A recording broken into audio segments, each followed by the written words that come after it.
Chapitre 1. Dans mes années les plus jeunes et les plus vulnérables, mon père m'a donné un conseil que je n'ai cessé de retourner dans ma tête depuis. Chaque fois que tu as envie de critiquer quelqu'un, m'a-t-il dit, souviens-toi que tous les gens de ce monde n'ont pas eu les avantages que tu as eus. Il n'en a pas dit plus. Mais nous avons toujours été inhabituellement communicatifs de manière réservée, et j'ai compris qu'il voulait dire beaucoup plus que cela.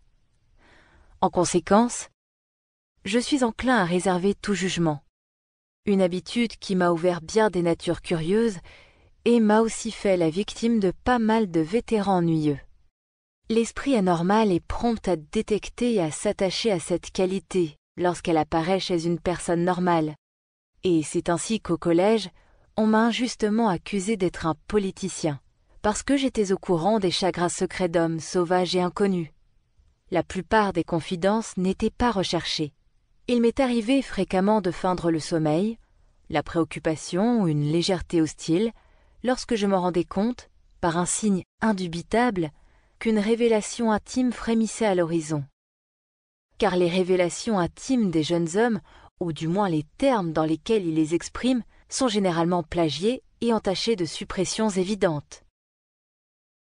Réserver ces jugements relève d'un espoir infini. J'ai toujours un peu peur de passer à côté de quelque chose si j'oublie que, comme mon père l'a suggéré avec snobisme, et comme je le répète avec snobisme, le sens des convenances fondamentales est inégalement réparti à la naissance. Et, après m'être ainsi vanté de ma tolérance, j'en viens à admettre qu'elle a une limite. La conduite peut être fondée sur la roche dure ou les marais humides.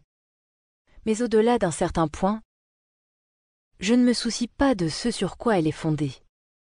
Lorsque je suis revenu de l'Est l'automne dernier, j'ai eu l'impression que je voulais que le monde soit en uniforme et à une sorte d'attention morale pour toujours.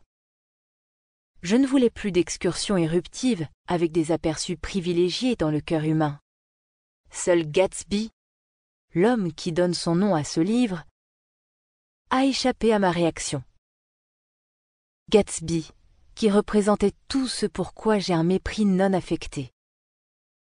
Si la personnalité est une série ininterrompue de gestes réussis, alors il y avait quelque chose de magnifique chez lui, une sensibilité accrue aux promesses de la vie, comme s'il était lié à l'une de ces machines complexes qui enregistrent les tremblements de terre à 10 000 kilomètres de distance.